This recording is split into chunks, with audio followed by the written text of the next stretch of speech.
maintindihan at di mo malaman kung saan ka tutungo.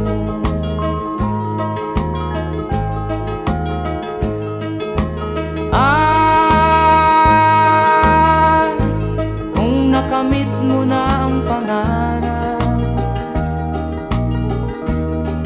di pa rin masiyahan, ang nais mo'y madagdagan, limot mo na ang iyong pinagmulan.